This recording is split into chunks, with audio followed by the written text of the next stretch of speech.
Yo, what you saying, YouTube? It's Ads here with another episode of the podcast. I got with me the Mandem. Timmy. Malachi.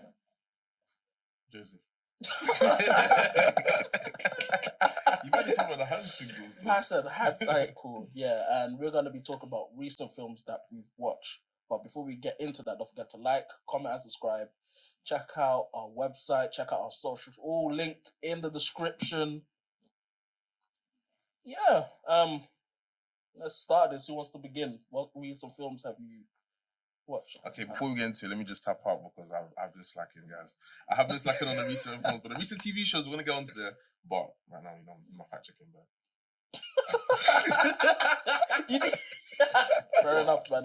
Fair enough. Just a disclaimer. Fair enough. Fair enough. Okay, start off, man. Let's start off with Creed 3, because that's the talk at the time right now. Make sure to go on the ScreenTalk website. Make sure to read my article, my review it in depth down below. But yeah, Creed 3 was one of my most anticipated films of this year, especially with Michael B. Jordan, it being his first time in the director's chair.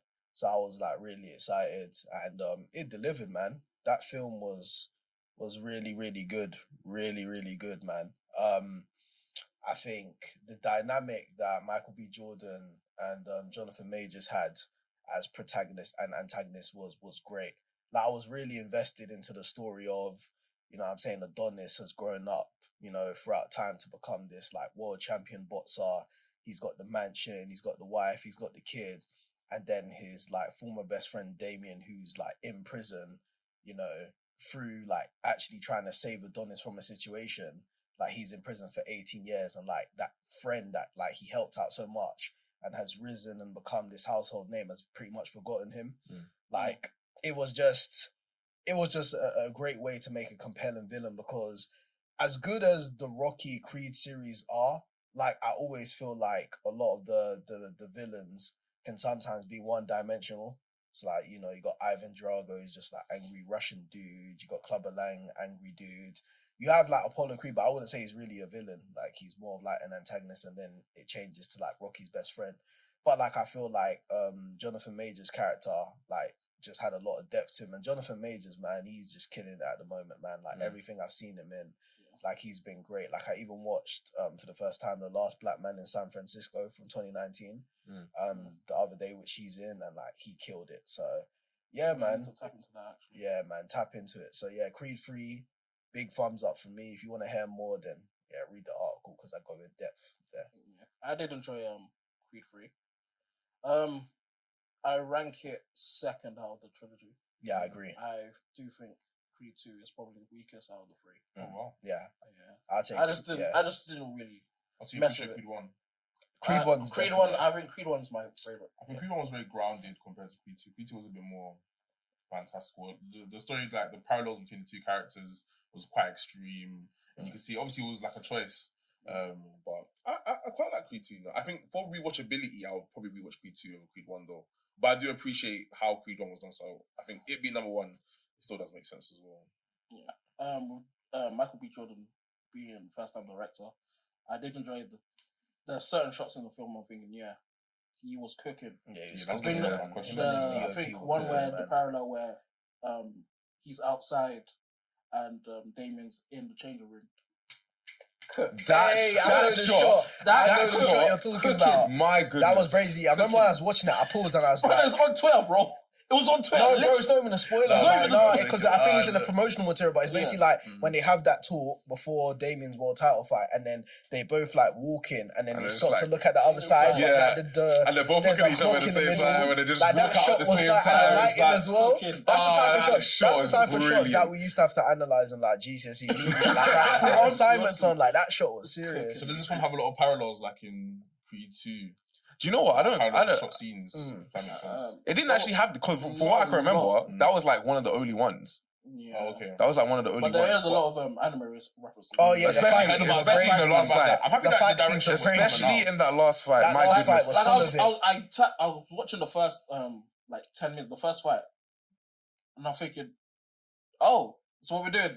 Say less. The camera. The way the camera was moving, it was the way just the sweat come off when the punches. Oh, it's different. Oh boy. that one cameras, part. man. One part during the final fight here where it was literally just those two, no audience. Yeah, no audience. And then you had the bars, and then you had like the mattress from when they're in the group home. In the corner. I was like, nah, this is so different. real. Like I was like, nah, this is different. This fight is not for the crowd. This is for them. this fight is them, bro. That was personal. personal for them. It's personal, bro. Like no other eyes watching it. Just like you see, with me personally, yeah. Like I said on the podcast before, I haven't watched Creed 1 or Creed 2, so I just went straight into this, and I was like, okay, you know Same. what? That's actually. Why are you shocked? We mentioned this in the. I can't lie. That's actually a good perspective to have because I actually want to hear like. Yeah. What was your perspective, like not having watched the other? Because you know what it is, yeah.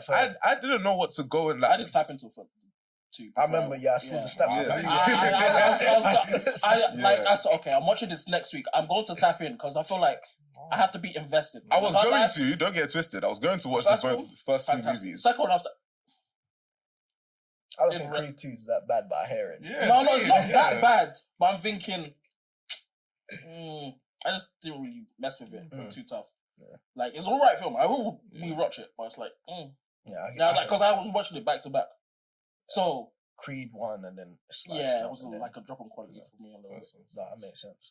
I think from like an outside perspective, me watching Creed, I didn't know what to expect going in. To be honest, like I just didn't know what to expect. But obviously, you have that opening scene where they're both, where you got Adonis sneaking out to go with Damien to go like do that underground kind of boxing thing. I feel like that really established like the dynamic that they already had, like kind of good best friend kind of thing. And then I'm just watching the entire movie and I'm like, this is very, very different from a lot of the sports movies that I have watched. Because my favorite boxing film isn't even part of like the Creed franchise or the whole Rocky franchise. It's Real Still. Oh, nice. But that, even to that, I don't want to get into that because that's actually my favorite movie of all time. But that's a good choice. So it was very, very like different from what I was expecting. Obviously, Michael B. Jordan directing. I can just say first of all, I need him to direct more stuff because he actually cooked with this film. I'll be very honest. He's very good at the one thing I read about it. He's very selective with his projects. I feel like all the projects he's done, he's cooked in. I think because they kind of like mean something. Like everything kind of like he's meaningful. done is something. And the thing is, like, he's very good at getting the best out of his actors. That's what I really feel. I watched like a behind the scenes kind of featurette of the film, and I remember Jonathan Majors was talking about like how he was on set, like how Michael B. Jordan directed it, and I'm just like, I think maybe because he's been an actor so long himself, like he really knows how to get the best out of his actor, especially in those key emotional scenes. He really does a good job of orchestrating how it should go, man. Especially him and Tessa Thompson, their like chemistry on screen is amazing. Like from 1 to 3, like just amazing on screen. Oh my gosh, I have this is my question, because obviously I didn't watch the second movie. When did they have their daughter? Did they have this second? They had it in the second film. Yeah, so was she like? She was born deaf, innit? Yeah. That's crazy. Yeah. Because the entire dynamic with the whole sign language thing, I loved it. That was like one of my favorite parts of the film. Like that was. So was that a big part of the film? Yeah. I would say so, because obviously you got the kind of like the tease towards the end of how like they're gonna, because they got a spin-off with his daughter coming. Potentially, I think what they did with the ending is like they've left the door open just so if they want to go and do like it could be a franchise. Creed 4 or another franchise, they can revisit it. Okay, I've heard about that, and they said that they wanted the girl from Eternals who played Makari, like she could play the daughter in the future. Interesting. Really? Yeah. Interesting. I hear it. But the one thing I like about the ending as well is like just obviously like it's Adonis, his daughter, and like Bianca, they're all in the ring. But then the really thing I like at the very end is like that final shot of like when he gets out of the ring, he's got like the title belt, like Bianca carries one, his daughter carries one, then he carries one. Yeah. And then at the end, it's just like him in the ring, he gets out the ring, and you just see in the distance him walking away, and then you just see like the camera shot like through the ropes. I think that was amazing, like ending shot. Like when it comes to, so I don't know what the name of the DOP is of this film, but like they did an amazing job, man. Like the cinematography was just some of the best, especially in a sports film. Like you just wouldn't expect. I feel like cinematography in a sports film is difficult to orchestrate as well. Yeah. Like there's so many because it's like shots, running shots. It's like how do you go for the super realistic, I'm trying to capture what actual fight feels like, or do you go with a bit more, I'm trying to exaggerate it a bit to maybe give a different dynamic? Like, and I feel like they actually did a good job of balancing both.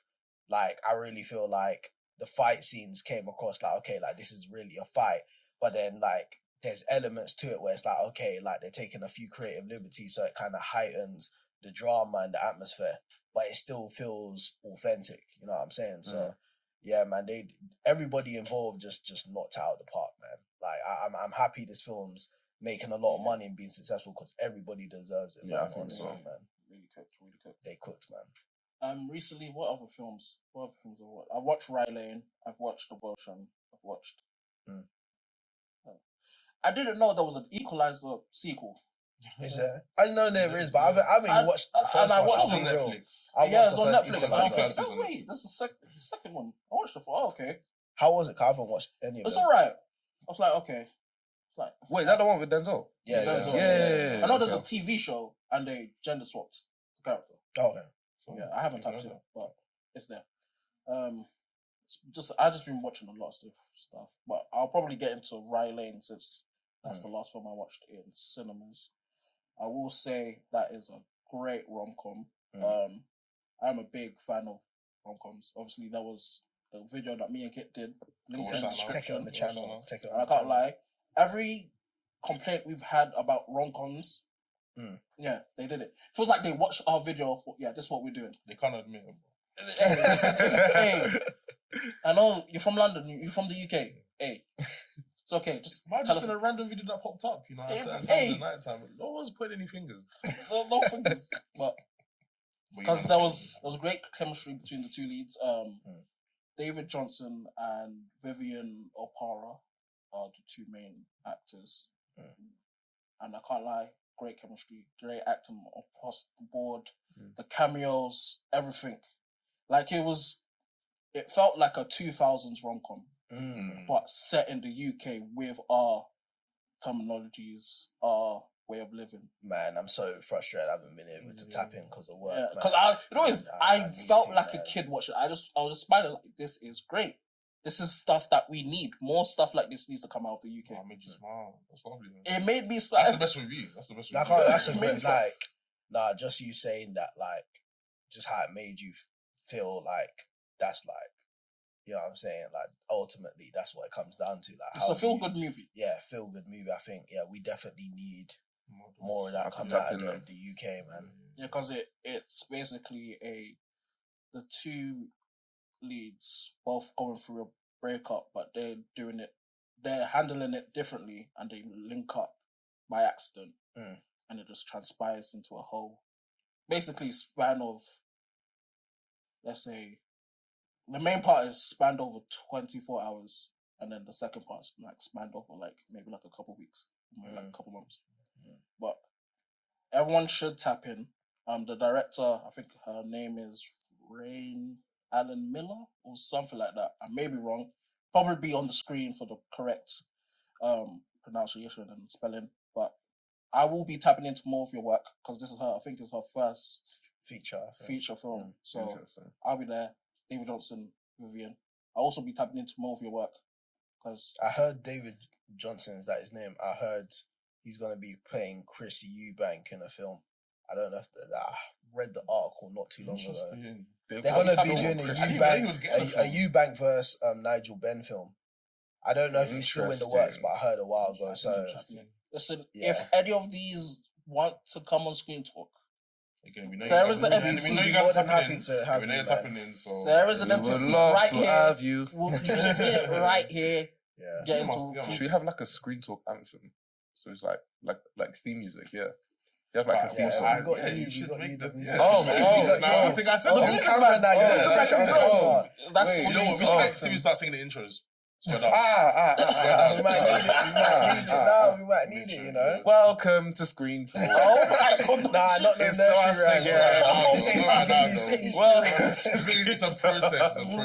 a process. It's a process. But I'm reading that Rye Lane comes out on the Disney Plus Star platform internationally on the 31st of March. Yeah. Oh, that's so brilliant. if you don't see it in cinemas, you'll be able to see it. Yeah, I heard it was on Hulu. Disney I hope. Plus. Yeah, I hope. But I've got amazing reviews, right? It's getting It's amazing reviews. it's amazing film. I said next week I need to tap in, man. Next week I need to watch. Yeah. Rye Lane was Rain India Alan Miller's directorial debut. I haven't seen that. A lot of people are knocking out their directorial debuts at the park, right? They should let me direct a film. They're emerging. The next people are coming. Yeah, the next generation. It's nice to see. Let me direct a film. Yeah. Why not, man? Why not? Get RDG as the lead. Yeah. What would be the idea that you got? What would be the idea? Yeah. Or is that something you got to think about a bit more? Give me Top Boy superpowers. What? Give me Top Boy superpowers. Oh, isn't that a show already? I think Rapman's doing something like that where it's called Super Soul. Let's see. It might not be like a Top Boy thing. I don't think it will be. But he's doing something like a kid. He's doing something. I'm intentionally not looking at no comment in it. But no, he's doing like a kid or I think teenager and let's get sit back and superpowers. observe. I can't. Let's sit back and observe. Everybody needs a reaction. Everybody needs a reaction. Under surveillance. Okay. That's what I'm saying. Under surveillance.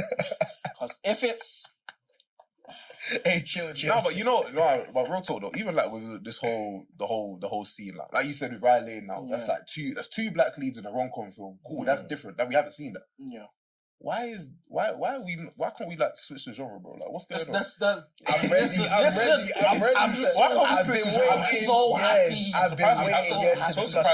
I'm so happy because it's more of the same thing with like the whole UK gang culture. I've been saying to multiple people.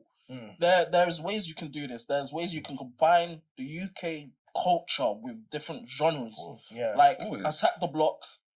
They're working on a sequel. I see that for the first time the other day. It's amazing. I watched for the first. They're working on a sequel as well. Brilliant. Wait, that what? film I watched for the first time this week. Oh wow! I thought you were It was like a few months ago when I watched it. I'd always seen clips and I knew generally what happened, but when I actually sat down and watched the film, like as I was watching it, it just kept on getting better and better and better. As they were going up in the stages of the risk and what they were doing, it just like started getting shot really well. Like I was loving it, but then I was reading that it underperformed when it came out. Yeah, in the UK it underperformed. But I remember John Boyega did an interview. He said it underperformed here, but it did really well in the States. Okay, which is why it started to get a bit more stuff like Misfits. Like they wanted to do a US remake. Like it was in the works. See, that's what they do with Skins, and then they ruined it. In Between Us also. And they ruined it. The thing is, Misfits was a very good show, but some of it was wasted potential. I think in America, it was, yeah. I don't think an American show would have, because I think the British humor the British humor is what it made it. That was kind of vital, to the appeal. Yeah, but I feel like with the UK in itself and the urban genre, too much potential. There's stuff you can do, but it's just I think it's just to do with us. Not like the audience. It's not taking it in. But also marketing and also who's trying to do that. I think it's a combination of a lot of things. But to me, like, because I've been wanting to speak on this for years, man. So I'm glad we have this platform to discuss this now. But I'll never forget, it was my final year of university, and it was November/December. Pirates, directed by Reggie Yates, was coming out. I think end of November. That's a great film. Beginning of December, Boxing Day, directed by Emil Mean, was coming out. And I remember I was like, these are now two Black British films by two first-time feature film Black British directors who have been around for ages. And you've got two stories where one, Boxing Day, is about Black family. You've got Pirates, which is about a group of, Black friends. You know what I'm saying? And I'm looking at this, I'm saying this is not normally what we get. Normally what we get is kid grows up in ends, has to overcome the odds in ends. And I'm not saying those stories don't have a place, but to be honest, they're growing tired at this point. It's very repetitive. So like when Boxing Day and Pirates were coming out, I was like, I'm going to sit back and observe and kind of see. I want to see if the Insta pages that, if they're going to promote it, shout out, support it. I'm going to see if, when I go cinema, how many people on the screens. I'm going to see if I just see chatter about it. And I was really disappointed because I watched both of the films in cinema. Both were great. But like when I went cinema, barely anyone there. even online chat, you had certain pages who, when there's been other projects centered around, you know, the usual, they shout it out, they promote it, give it all their energy. But then when it came to these two projects, they were quiet. And I'm like, this is why, you know, a lot of these films don't get, you know, they get made, but they don't get the attention, or, you know, why more of them aren't getting made. Because I remember it was a couple years ago, I think, Coyote Amui, who played Roll Safe, he had an interview with, I think, ZZ Mills a while ago. And I remember he did a show on BBC, a comedy show called Enterprise, innit? Yeah. And it's actually a really, really good show, really funny and stuff. And I remember ZZ Mills, she was like, oh yeah, you know, but, you know, we can't just have things about ends and gangs and da-da-da. And I remember he was like, oh yeah, well, you know, we do have shows about other things, but people don't watch it. And I was like, you know what? It's sad, but it's true, you know, because, you know, it's like, if it doesn't involve gangs, it doesn't involve ends, it doesn't involve anything of that nature, we as a group, you know, Black British people, we just don't gravitate towards it. Like a Boxing Day, which I'm pretty sure many Black people can relate, of like, you know, Christmas time or day after Christmas, you're with your family in the living room, eating food, you know, playing games and having fun, you know what I'm saying? And like, you know, all of us, like, we're all group of friends, like, you know what I'm saying, going out on a night out, you know, making an adventure out of it. And these are relatable stories, but it's like Black people just don't go to watch it. And what my biggest fear is that we as Black people, if we don't support these movies, you know, when you've got, because I know a lot of young Black creatives like myself, you're Black creative, you know what I'm saying? And we're, you know, in our fields, whether it be film, fashion, music, but specifically film and television. And you know what I'm saying, we're doing our thing, and we're trying to make stories that show us in more positive lights and different lights.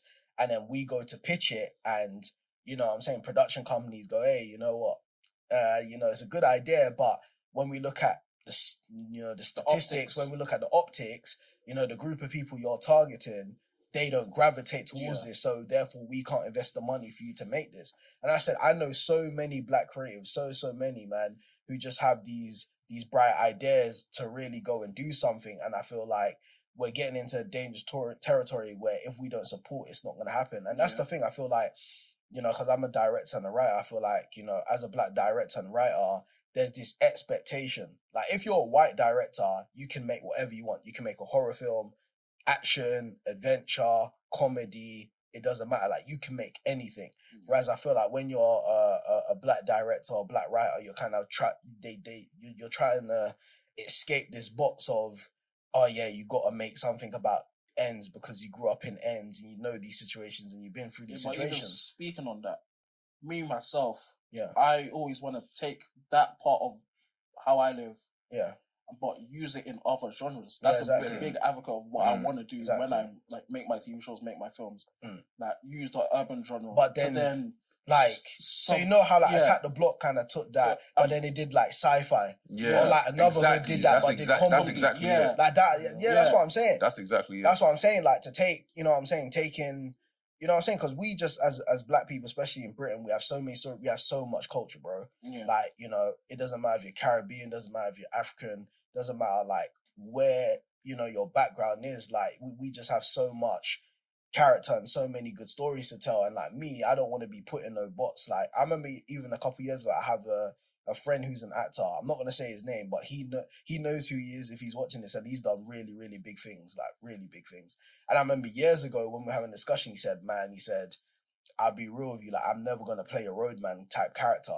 And I was like, at the time, because this like years ago, I was like, at the time, so how comes? Like, and he was like, man, I don't want to get put in a box. Like, it's redundant. Yeah, it's redundant at this point. Like, how many films or TV shows can you make about a character trying to make it out the ends? It's like, and I feel like even when it's done, I feel like a lot of them are very surface level. I think the only ones off the top of my head, and I must probably forget one, that have done it but it hasn't been surface level is, I think, Bullet Boy, I think Kidulthood, and especially because of the time they came out, it was new and fresh.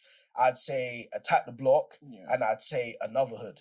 I'd say those are the only ones off the top of my head where it's been like, okay, we're gonna, you know, it's a part of that thing of like urban UK Black British culture, but we're gonna put a spin on it to where it's something different and something unique and something fresh. I feel like, as you said, that's something that needs to be done. Like, how many films, feature films, short films, TV shows are we gonna make of just, you know, these, you know, people trying to escape the ends? Like, how many times can you tell that story? I feel like when 2023, I feel like that well is drying up. It's time for us as, you know, black people and young black creators to really push ourselves creatively and to really, you know, try new things, man. Like, don't allow, you know, expectations to be casted upon you when, you know what I'm saying, why can't we make a horror film? Why can't we make a comedy? Why can't we make a rom-com? Why can't we make an adventure film? Even when speaking of comedy, I think there was a huge crop of like comedians back in the day. Yeah, you know, the YouTube, yeah.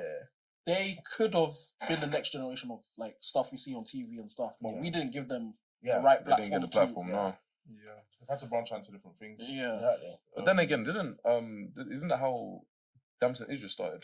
He did. But the thing is, where is he now? America. He moved. He's killing it right now. No, he's in his 30s now. He's in his 30s, but he moved though. So he moved to America. America. That's also what you're touching on is even another potential problem, which is the having to go to overseas to America. Yeah. You know, there's so many examples we can name, man, of talent who, you know, black British talent who they've done well in the UK, but then they felt like to get to that next level and to access other opportunities where they could expand, they had to go overseas. And I think, you know, our generation of talent, we need to fix that problem and we need to, you know, kind of evaluate why is that happening. I'm not saying that, you know, if you're a young actor or whatever, young black actor, and, you know, you want to go to the States and conquer it, I don't think that's a problem. Like, but then it's like, it should be a thing more out of choice than I have to. You know what I'm saying? And I feel like that's something where I said, like, me and you, like writers, directors, producers, even yourself, musicians, like, this is something that we've, as this new crop, have really got to try our best to change. Yeah, I think we've got the keys. You know, we need to set the platform. So we need to set the platform. People like, because I said I know so many black creatives, bro, so many, and like, I talk to them and I hear their ideas and I'm like, yo, like, that would make a great film. That would make a great TV show. You know what I'm saying? But I said the only thing I'm fearful of, because it really broke my heart, man, when Boxing Day and Pirates didn't do as well as I'd hoped. It really broke my heart because I was really that's why I'm petitioning everyone to watch Rye Lane. Yeah, so exactly. It could... Because it wasn't even like it wasn't even a thing like where I wanted people to just watch these films because they're just black films by black directors. I'm like, yo, these are generally good films telling good stories. These are films you can, you know, these are films you could take your family to go and watch. These are, you know what I'm saying? These are films that you probably watch with the family. Exactly, watch with the family. This is what I'm saying. Just like, these are really good films, and I just really felt like, wow, like, you know, especially like, you know, Reggie Yates and Emil Mean, who have done so much for the culture and so much to give back. I really felt like we could have done more as a whole to really show them that appreciation for really taking the risk they took. You know, and I feel like, you know, with Rye Lane, you know, that's something that, as I said, I'm watching that next week. And I hope, you know, many other young black people go out and watch it and support it. I'll be tapping into all the writers, everyone who worked on the film, I will be tapping into their works. Try follow them on socials.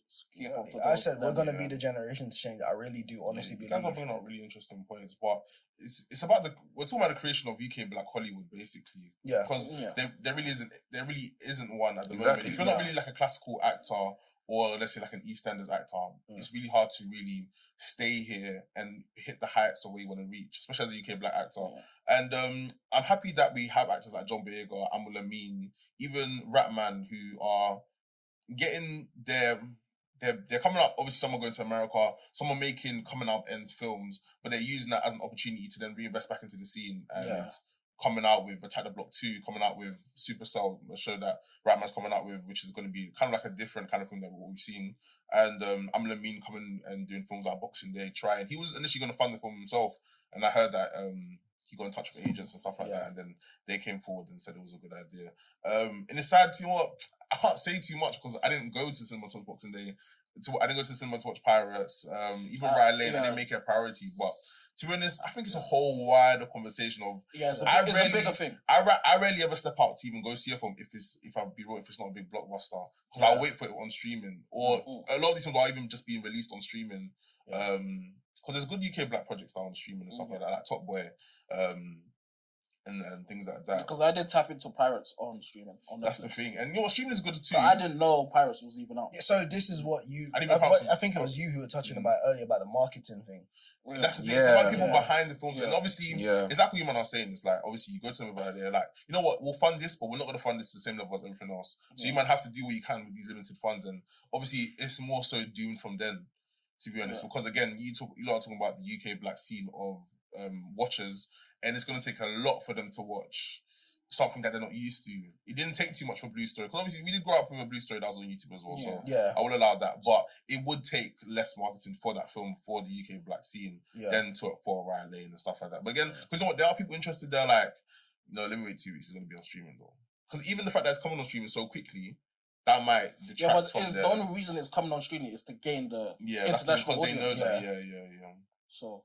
Also, I do want to highlight Youngers as well. That's also a good show. It wasn't just, it was about making out of the ends, but doing it in a way that, like, wasn't sensational. But even like Youngers, some girls. The whole of BBC Three. Some girls wasn't even E4 and BBC Three. The whole generation of films. That generation some of girls. TV shows. There was one about, they were even time traveling. And I want to highlight something called Samson Kayo. He was in Famalam. He was in Youngers as well.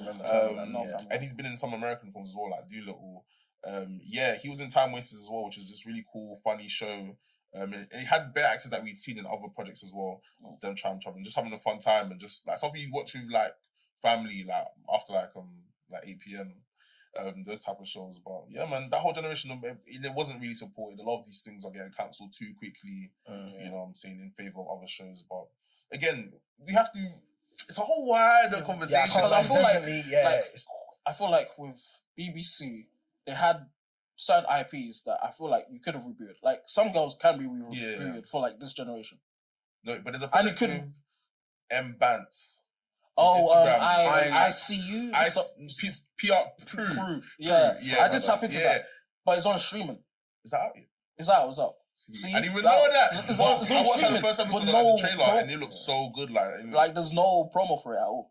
Exactly. Because after that initial promo, I didn't even know. The marketing. I didn't even know either. I was on BBC iPlayer. It's out. And that's the thing. You know, I remember back in the day when I was younger, I would go around BBC iPlayer and just look at random shows because there was such like it was so nice to just go and see different shows. But nowadays, I wouldn't really be cool to do that because I don't think there's that many shows that would appeal to me unless I'm going there to watch like a Line of Duty or show that I'm watching already. Yeah. But again, like if it's not on Netflix and if it's not on a random Amazon Prime scroll, who's really watching it though? To be honest, and who's really talking about it on Twitter? And that's really what's important sometimes. Who's really talking about it on Twitter? Like, but that's the thing with like stuff like that. It goes back to like how I'm thinking with like when I want to write shows and direct shows. I'm not trying to go to BBC. I'm trying to go to Amazon Prime, Netflix. That would be the best, I think. It would be the best because they would obviously market it a lot more, isn't it? Yeah. Where it's like, do you think do you think they look at projects and be like, oh, okay, cool, let's green light this, let's make this, and then once they actually make it, they realize, okay, cool. Because I just think like my thought process is, I feel like they would green light it, but it's also a thing of on their side, they understand there's an untapped audience for like UK.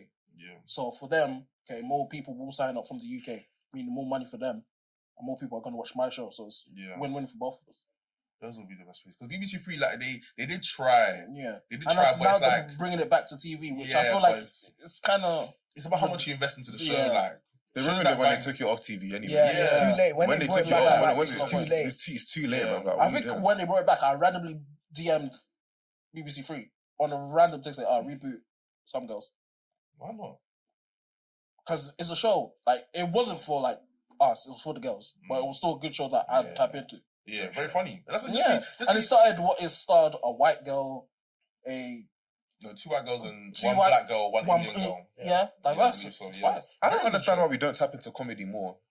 Especially in the black, because we're actually funny, you know. We're actually very funny. I don't understand why we don't tap into comedy more, especially with like what you were saying earlier about like kind of mixing these genres. Like, cool, if you want to do the hood story, mix it with comedy, bro. Like, make it fun. I think people don't trust. I don't understand why you have to try and make everything like that. I do think it's something to do with the current generation and cancel culture, though. I understand that because I feel like at the same time, there's certain jokes you can't do nowadays that you probably would see the thing is, I understand this. No, but that's what I'm thinking. Like, true though. Certain jokes There's certain jokes you can't run. But back in the day, that was the golden age of comedy. 10 years ago, you would get away with it. There's most some jokes in another hood that you couldn't most probably run. Right. But the thing is, you know what? I think it's also that this generation, they're getting their comedy from different places. We grew up on Vine, Instagram, comedians, and then we now get our comedy from TikTok. And then I think I see a lot more channel people watching more serious shows nowadays, talking about that on Twitter rather than tapping into comedy shows and stuff like that. Abbott Elementary is a good amazing example, like a show coming back where everyone's laughing at a new show that I feel like I've seen. But a lot of people are getting their things from TikTok, and the thing is, that type of comedy, it can't be taken to TV. It's hard. I've seen them try, but but you see, that's the thing. Because in my head, when I watched Abbott Elementary, I was like, why don't we do this in the UK secondary school, bro? Exactly. Why don't we do this in the UK secondary school, bro? It makes so much sense. Breaking the 4-4 as well. Do that in the UK, bro. That's vibes, man. Especially with our humor as well. That's kind of slap. But we had a comedy show. It wasn't similar to that, but we had Family Land. That was like kind of like a skit show. And the thing is, I don't think people were really tapping in like that. That's on BBC. Yeah, I remember the time when it came out. When it came out, I don't think people were I think it's weird because I think a lot of that type of comedy is like, if it's like on a YouTube, etc., like especially back in the, as you were saying, like the YouTube group. So I think that type of comedy, like it works really, really well on like the YouTube. But then when it gets to TV, when you have to transition to it, you have to combine comedy with. Like I'll give you a perfect example, like Tolu, Don't Jealous Me, right? For years he did the YouTube thing, he had the YouTube shows. Amazing. I remember then when he transitioned and he took the show kind of comedy, like the thing he was doing over to like London Live. It felt different. It's my cup of tea. Yeah, I think it was that one. Yeah, cup of tea. It felt different. Or like when Roll Safe took what he was doing on YouTube to BBC iPlayer, it felt different. Like there needs to be a way where you take the YouTube thing, but it still has the same energy to it. I think that's what the disconnect is. Like keeping that integrity of the same show and that same flow and that same vibe. Because I remember cup of tea was good, but I remember everyone laughed at certain clips. Yeah. Everyone was laughing at certain clips, like the clips of Mike's comedy and what's that guy? Big Tipper. And they were just dancing. Those funny clips they took from Cup of Tea, but it's like he was trying, and I'm happy that he kept on YouTube instead of, because a lot of creators were going to BBC and then having their shows absolutely ripped apart. Even, you know what? Yeah, one example would be like Chicken Connoisseur. Him going from BBC 3 and then come back onto YouTube. Like the YouTube ones are just so much better. Yeah, but he did have a show on Channel 4. Oh, was it Channel 4? Yeah, he did. But it's like the transition to that's the thing. Like there's something that makes it difficult. Like I think it's just too many. Too many cooks. Exactly. Just let one guy cook. Just give him the funds, let him cook. Give him the funds, let him cook. But then they will never do that because they will never take that bet. Do you not remember? But now I do think with Channel 4, they are trusting more of the UK like urban scene with the YouTubers. No, they've opened something called Channel 4 4.0, which is now introducing more talent from socials. So I think now they are trying to transition into more of the more of a pathway for that, which I respect now. But I feel like it's something they should have done from the get-go. Yeah. Maybe not from the get-go, but I feel like 2000s-ish. Yeah. It's sad. Like when we were growing up. If they had a platform to go from their YouTube channel to 4.0, then to mainstream TV. What show am I thinking of, guys? They were the Barbers. Yes, because I'm Smoky Barbers. Smoky Barbers. The show was in my head. I'm trying to say that. I was selling to a public shop from very early on. That would have been very, very good. I think Smoky Barbers that had the Smoky Barbers. Smoky Barbers. They ended Smoky Barbers too soon. I really think they could have taken that to the finish line. And they back, no, because who was it that tried to take the lead? He tried to do his own one. Jazzy. Yeah. He tried to do his own show. It didn't bang, unfortunately. Because I think it's sad. Obviously, it happens all the time. The innovators will never get the same amount of praise as like the second generation that comes. Like I'm sure YouTubers like Chunks and them are benefiting off like Squeezy, Jazzy, and these lot literally walk so these lot can run. Exactly. And things it will just always be like that, unfortunately. Because remember, you know what? Yeah, we have to remember. Like, I'm a first generation person from like African person, immigrant that's living here. We've only been here for so long.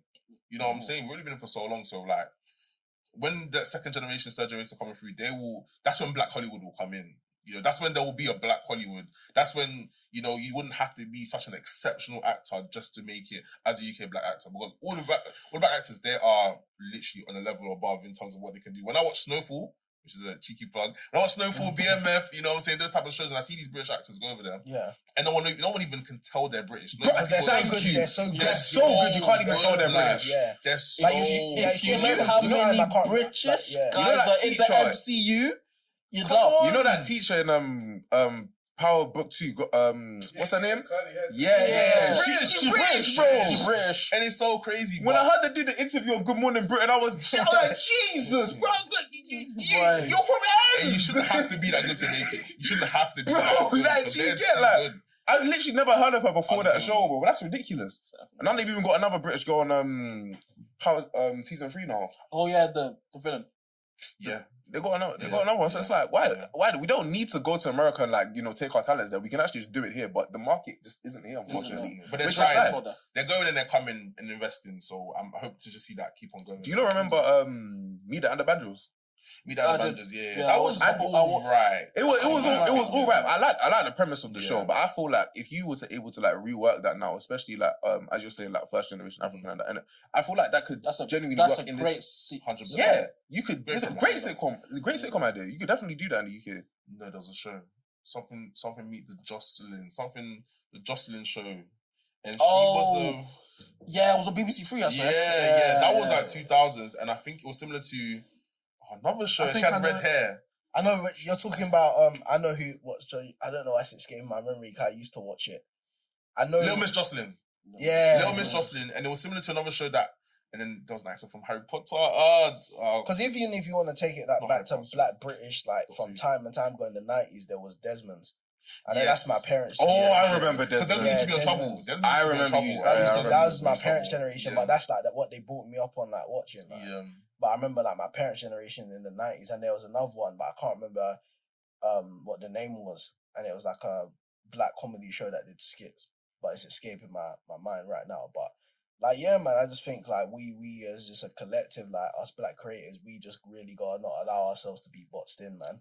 Yeah. Like really, like, you know what I'm saying? Like, because we got talent, we got creativity, like we can literally do anything that we wanted to do, innit? 100% we got it, bro. But we just got, you know what I'm saying, like be just fair and take risks and more people are taking risks, obviously, as we go on, more people take risks, more people are uploading music on their own channels, making short films and things like that. So, you know what I'm saying? So more people are taking control over what they put out and stuff like that. So I made a whole mini connections like TV show in lockdown on my channel. Exactly. Well, it's possible. Like, do you think at the same time it's almost a bit of laziness as well? Because laziness on what part though? Just like our part. Yeah. I wouldn't say laziness. I think it's more so a lot of people don't see a way out. Yeah. Through this way, a lot of people don't see a way out. Because it's hard, like, obviously, I'm getting older. Look, I just turned 22. And I'm thinking, look, like, I just turned 22 and I'm feeling mad old. Like, would I really want to come out of, like, a stable thing right now to pursue a dream, to go into a creative field right now? And I might hesitate because, boy, cost of living crisis. It's not easy. Cost of living crisis, and it's not easy. Like, I'll be real, it's not easy. But that's the thing, you gotta, like, because, like, being a creative is really about seizing opportunity, man. Mm-hmm. Like, it's really about, like, you really gotta make opportunity for yourself, and then also, like, have people you can collaborate with and be creative. Yeah. Like, shout out to ads. Like, I remember in summer, you were the one that put me onto the Apple program. I remember you were the one that sent me that DM. Yeah, it was you. You know what I'm saying? Like, if you didn't send me that DM, I wouldn't even. Because I'm always in the thing of if I see an opportunity and I know someone who would benefit from it, I'll send it to you. Yeah. Oh yeah, like I remember you did that with me on TikTok a couple of times with like some music stuff as well. Yeah. Like I'm always down to just there's opportunities there, man. Just giving it to the right people on the right platform. We've got a lot of talented people in this industry, but a lot of them just don't get recognition. That's just really unfortunate. Touching on what Ad's saying, I think Tigo from Filthy Fellas, he did a podcast on the HC podcast recently, and he was talking. The way he was talking more like, I like to facilitate people being stars. I like to put them in the best opportunities, put them in the best places. And we just need a lot more of this because obviously he's done from what he says, he's had a lot of years in the industry. just creating these connections and creating these opportunities, and he's able to now be like, okay, cool, you know what? I can be like I can stand in the door for some of these people, put them on certain shows, and really facilitating careers. Like everyone on 40 Fellas, like I'm sure they're in a much better place because of those opportunities and those JD shows and those Foot Asylum shows. Like do really well, and then again, that comes more and more and more. If these creators like Tolu, like Don't Jealous Me, had a Foot Asylum show, they probably would have killed it back in the day. But obviously, the opportunities are coming now, so we just have to be grateful. Well, Snowfall, Again, the thing, same thing's happening over in America. Like, obviously, there's a lot of focus on the crime shows, but the thing is, you know what?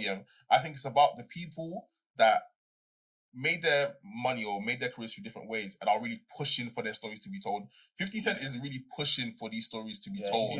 That's the thing. So, it's the type of people, maybe the type of people that like live normal lives, they're going into certain fields and maybe they're not pushing enough. 50 Cent had to create his own universe to fund it, give opportunities to old actors in some of these shows. Like, I think BMF, people always cussing the acting in BMF, I think it's good. It's not like it's a good show. It has good acting in there, but they're also giving opportunities for people to have their first time acting experiences there. And it's not always going to be amazing, but we have shows like Snowfall, we have shows like Power where the acting's always decent. It's always good, very story driven. Yeah, I'm still tapped into Power Book 2. Oh, I'm still tapped in because Power Book 2, everyone's expecting it to be crap. Yeah, that is quite sensational. Bangs, absolutely bangs. Snowfall. I'm probably gonna go watch the second episode of people. I need to watch when I go home. There's a couple stuff I don't know about. Snowfall, amazing. People compared to The Wire, and The Wire had Idris Elba, probably one of the first like black actors that went over to America, and like for a while nobody knew. No one knew. No one knew that this guy was from Hackney. No one knew that this guy was from Hackney. Like, so man. So we have these type of shows, but in America, even who's the guy that you guys are talking about that was in Creed 3? And he's an Ant-Man. Jonathan Majors. Jonathan Majors. He was in a show in America called, and it was like kind of like a sci-fi based show. Lovecraft Country. I heard that show did okay, but it could have done better. And it exactly. I need to watch it. And apparently that show was absolutely amazing with amazing acting. But again, shows like Power and Snowfall, they're easier shows to sell. 50 Cent can make a drug selling universe with Power Book 1, He's gonna make a GTA and then BMF as well. And then Tommy show. Yeah, didn't you hear about it? GTA? Didn't you hear about it? He's developing a GTA TV series. I'm there, I can't lie. Search it out right now. 50 Cent. I'm there. 50 Cent. I'm there. Grand Theft Auto. Why not though? GTA series. Yeah, named Vice City. Oh. Say what is Vice City? Yeah, I'm seeing Vice City. Calm. I'm tapped in. I've looked in already. I said 50s on the board, and that's the thing, you know what I'm saying? Obviously, he comes from living a certain way, so these are stories that he wants to tell. We need our version of 50. Yeah, in this country. But that's technically supposed to be rap, man. We could be one of. And you know what? It is gonna be rap, man. I like Rapman because he is giving opportunities, especially because he does like open calls. Yeah, he does. Yeah, I remember. As well. Yeah, that's such a good. I remember during lockdown, he did like this talent kind of like audition thing on his Instagram live. I saw that, that was actually kind of hard. I do remember that. So many people. I think like over 10K people were in that live. Yeah. So many men were trying to get in. He's gonna be silent, but I know he's working. Yeah, Rapman. Shout out to Ashley Waters and his production company as well. They're providing a lot of opportunities out there and coming out with a lot of projects. And yeah, man, there's a few out there. Like John Boyega, he's got a production company now.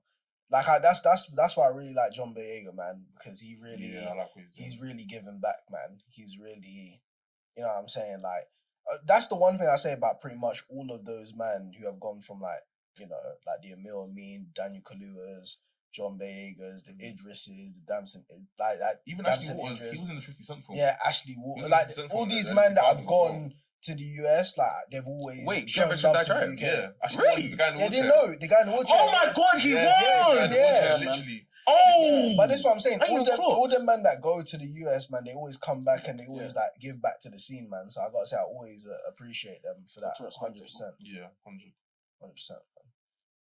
Yeah, man. As the next generation, we just gotta take it to a level it ain't been seen before, man. Yeah, I really do believe we're gonna be the generation of. And you know what's crazy as well, like British, like we cook. I'll be real. Even let's even take away like, you know, the whole black scene. Like even with the what's going on with like ITV. I keep seeing like shows on ITVX now. Yeah, BBC One. They've got some really good shows on there. I'll be real. When BBC cook with a crime drama. They cook. I still can't get over the ending of season 2 of The Capture, bro. The Capture? I cannot. I need to tap in. Oh my god! I can't trust another security camera in my life. Shall I tell you another one you might need to tap into? It came out in 2018. It stars, the guy who was in House of Dragon. He plays the king. Anyone watch House of Dragon here? Nah. I've watched it, but I don't know the actor's name. Sorry, it's Paddy something, I swear. But he plays Viserys, I think, the king. Yeah, he's in Informer, and like Informer's one of the best TV shows period I've ever watched. Like the story is so good, like you don't see the ending coming. I recommend that to everyone. Informers, BBC from 2018. You will not see the ending coming. Serious TV show. And Line of Duty is amazing. I saw it on the BBC iPad the other day. I said we got a lot of just British content in general. And then even you were saying earlier about the MCU. You look at the actors, man. Us British actors are killing it, man. Man. There was a show that the actor that played Cersei was in. It was on Channel 4. It was called Humans. I don't know if you guys How ever does that seen that sound show. familiar? Was she on like an Android or something? Yeah. I watched that. For my media. Yeah, I watched it. Yeah, good show. there. I'll be real. Very, very good show. Like we've got ideas. We could actually cook. It's just unfortunate that we just don't have the recognition that Hollywood does. We're a small country. We're just a small. We are.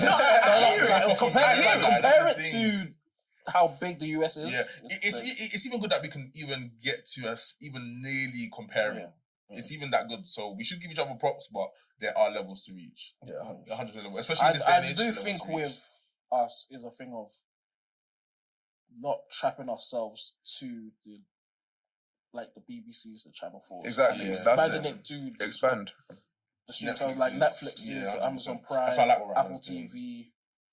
So on and so forth. Give your show to Amazon Prime and they'll do wonders with that, I promise you. They will do, man. They Because will even do wonders with that. There was a show that came out and M24 was in it. And it was on Amazon Prime. Jungle. And I need to tap into that. Yeah. I did watch it. It's alright? It was alright. Okay. It's alright. It's a start. It's a start. Good. As long as we have the foundations there, it's there for everyone to be able to elevate and kind of cook with it. So I'm not too fussed about that.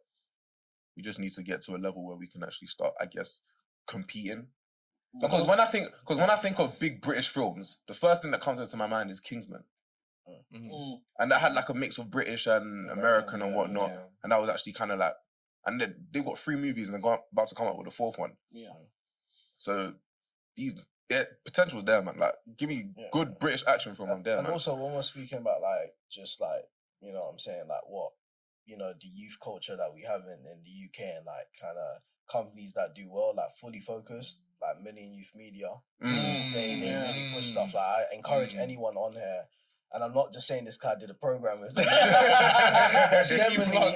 Generally, great people running the show over there, and they just give so much opportunities to young people to really create, man. And just I always find myself happening. Yeah, their YouTube channel is just full of great short films and stuff like that. So go and check out Fully Focused on Million Youth Media, man. Just great for young people. I think I saw maybe a trailer. And then they have the guy from Top Boy on it. Yes, I've the younger brother. I watched that. That's really good.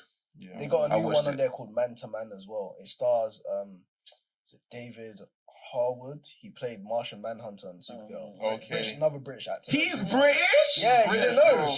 Yeah, man. Another British. Yeah, man. I think randomly one random day, I think I saw him on the street.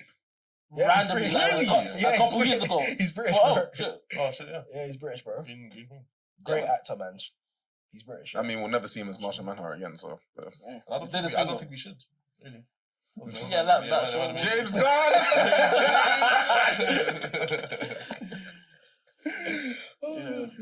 Any shows you might not be tapping into? I'll be real, with me, I've been tapping into a lot of old shows recently, so right now, I'm currently watching Scandal. Okay. Great show, great TV there. Great TV. And My Wife and Kids. The thing is, see the thing is with My Wife and Kids, I always watched it when it came on, when I was younger, I always watched it when it came on, E4, like there's channels like that, maybe like ITV2 or something like that. He's Common Trouble. Trouble, I remember Trouble. Yeah. I always used to watch those episodes there, so I never actually tapped in fully. Yeah. But I've watched from season 1 now. This is one of the best shows I've ever watched. I'll be honest with you. This is a proper comedy. Sitcoms and black comedy shows. Before we get into this, Luther, I tapped into Luther. That is a great film. The film, right. Yeah, good film. Yeah, I watched Luther as well. Good film. I need to tap in. I was hearing bad things about it, you know. I heard mixed. You know what? I hear what people don't like it. There was a funny part, and it was a TikTok. I can't. It was just a funny part. He opened his bag, saw the jacket, and you put on. Oh yeah. I think he was moving like Batman, and he was just chilling on the. It was nice though. He was looking over the streets of London. It was gone from out. No, but the funny thing is, it zoomed out, and I'm thinking, does this building even exist? I've never seen this building in my life. But, hey, he was in his Black Adam bag for that scene. I enjoyed it. It can spin off to like a bigger thing. Yeah. Because even with the way. Speaking of TV shows, everyone here watched Gangs of London season 2. Yes. Tap in. Now you see it was hard. Now you see the thing is, yeah. Me personally, I enjoyed season 1 a lot more. Yeah. But season 2 really upped the action factor. They upped the action factor in season 2, and my goodness, Sky pumps a big budget into that show. They because pump their real big budget. Cinematography, their sensational, production values, everything is on point. There's that scene where he's in the club. You know that scene where he's in the club and he's just. Oh my god! I know the scene you're talking about. Oh my god! No, we're not gonna spoil it, but that scene. The tension was high, innit? No, man. I felt like I was on the edge. I was on the edge, bro. I was on the edge and I was watching it like 3 a.m. I was like, oh my god! I've heard rumors that he's rumored to play. Are you talking about the actor? Yeah, he's rumored to play. Pull up Sope Green Lantern? Yeah, great. Another great actor, by the way. Green Lantern? Martian Man. Can't lie, he's rumored to play. He's got a bright future ahead of him, man, because he is great. He's a good actor. No, he's a very, very good actor. He's from Edgeware. Yeah. And Sean's actor as well. Yeah. He's got. I could see him breaking into America. Yeah, well. I would love for him to break into America. Yeah. I think that would be really good. He studied economics at the University of Birmingham. Oh wow. Wow. Anyone can make it, man. Don't let your uni degree stop you. Don't let your uni degree stop you running your dream, like. Anyone can make it, man. But yeah, recent shows for me. After our shows about TV shows that ended too quickly, I went back and watched Timeless all the way through again. Great show. And then we have another black British actor in there. I can't remember his name, but he's playing the rich financer. What other shows I've been watching? I've been tapping into K-dramas recently. Oh really? Interesting. Tapping into K-dramas. I was hating on it before. It's valid. It's valid. Anything recent? Besides that, no, not really. Besides BMF Powers. BMF had a cool season 2. I think it was good. Again, Lamar in BMF, a black British actor from Ghana. Great. Wow. I think his name is Eric something. Yeah, he's really, a great really actor. good. I've seen him in something else before. He was in a Netflix. He was definitely in something else before. Netflix show about finding like a true love or something like that. He was in something else before. But it's not. I also tapped into a show called Extraordinary on. Yes, I was gonna talk about. You know what's crazy? You know what's crazy? Eric they did. So the Extraordinary. I haven't watched it, but like at my cinema, they actually did a premiere there. Disney Plus came out like completely like redid like certain parts of the cinema and stuff. And like, yeah, man, like I heard good things about that show, but like just seeing like a premiere type of environment, it was amazing, man. It looks really cool. And the entire premise, just everyone's got powers and you don't. I mean, it sounds like My Hero Academia all over again, sure.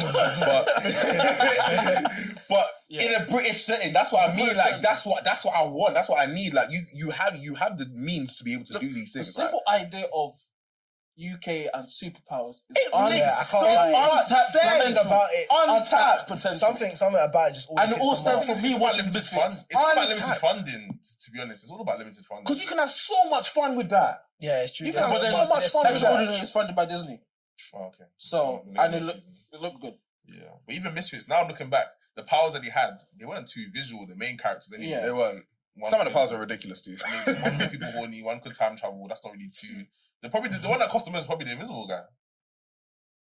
I guess that probably was on that customers out of the main cast. So again, it's about limited funding, to be honest. Yeah, but they even take a lot. But the thing is with that, which was great, is how they did it. Yeah, it was really well done. Like it's also how they time shot. travel. Yeah, it was really shot really well. You didn't even need to do all this mad special effects. It just went into his eyes. You saw him rewinding.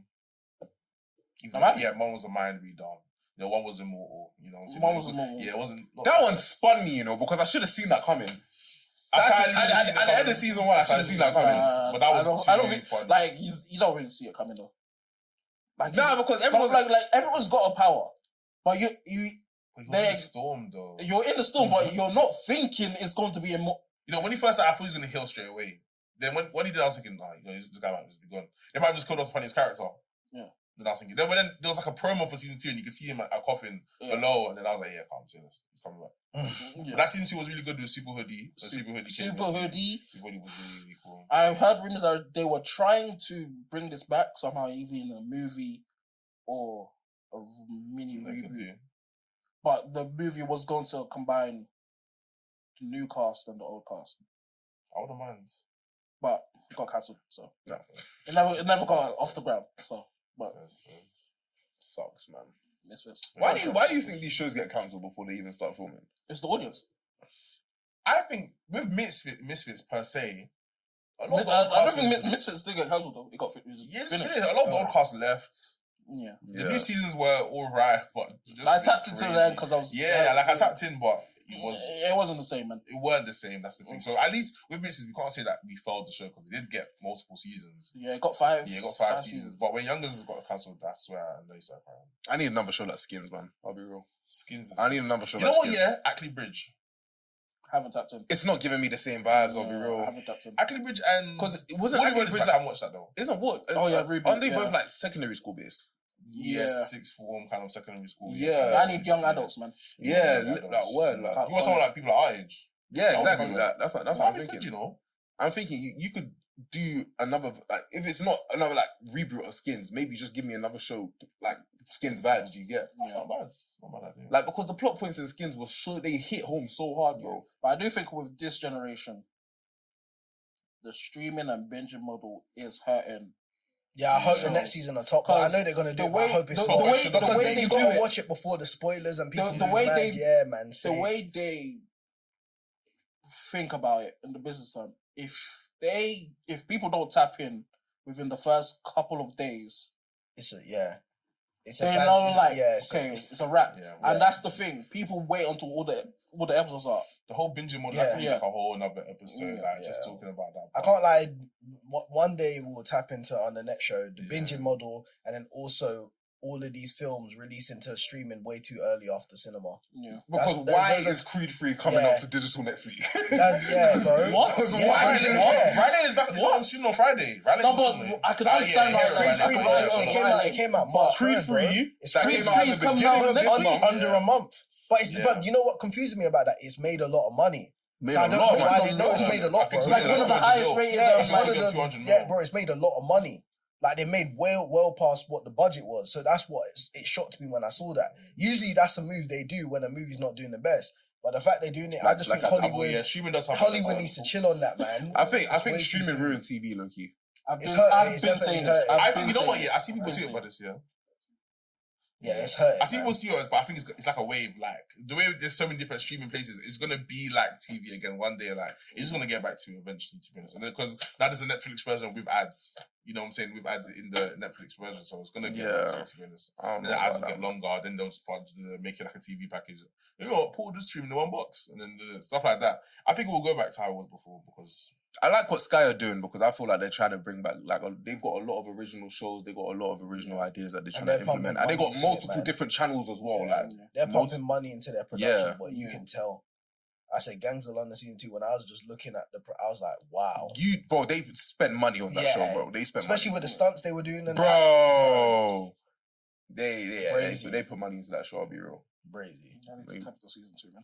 When you tapped in, let me know, man. There's this one scene. There's this one scene where he's in the when he's getting locked up when he's trying to get out. Yeah. Wait, sorry. Before we go, you man, Shazam 2.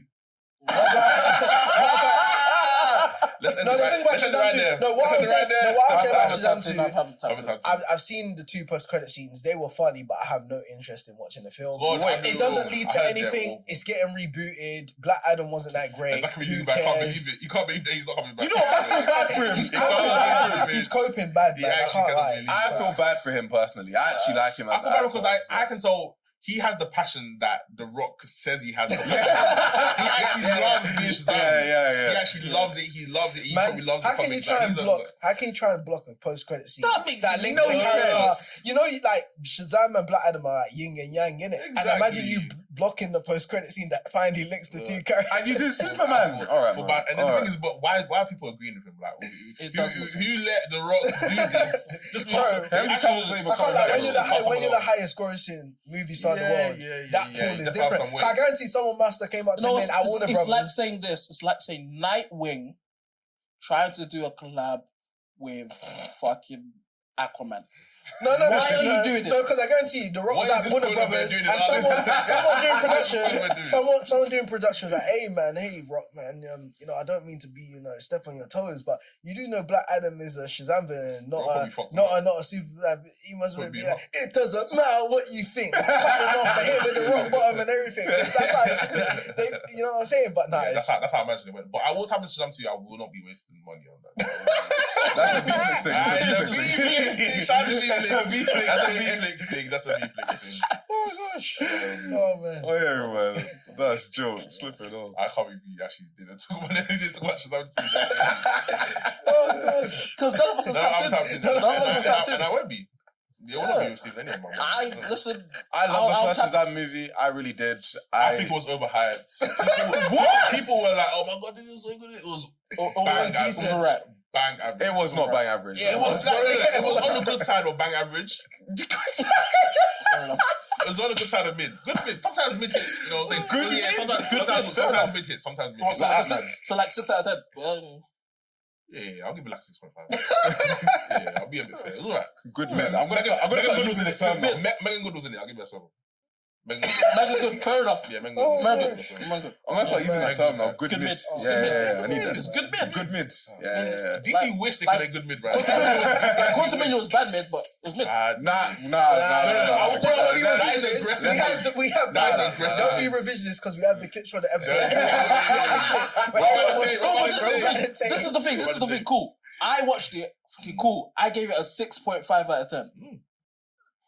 It's more of a 5. Then I rewatched it and I'm like, oh, it's aggressive. The mid is aggressive. The thing is, I watched it with my friends. I was like, The mid is aggressive. I was like, It really attacks you.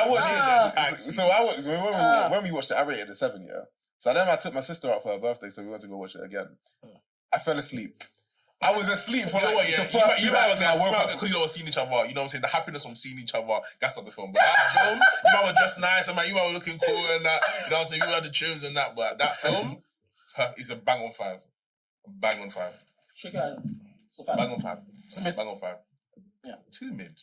It's too mid. It's too mid. That has been us. Don't forget to like, comment, subscribe. Check out our socials. Check out the website. There will be links to articles that have been linked. We're cooking right now, man. Snapchat. When I told you, like, at the beginning of 2023, at all, and there will be the Beeflix link for Shazam 2. Facts. Yeah, the Beeflix link for Shazam 2 will be in the description. Make sure you. Even if I'll drop in the comments. I'll drop in the comments. When 2023, we got you guys. Beginning of 2023, when I told you lot, I said 2023 Screen Talk takeover. I wasn't lying. Phase 1. I wasn't lying. Phase 1. ScreenTalk phase 1. Phase 1. Like, yeah. ScreenTalk phase 1. Yeah. Join us. Use Iron Man though. Set the face of the brand.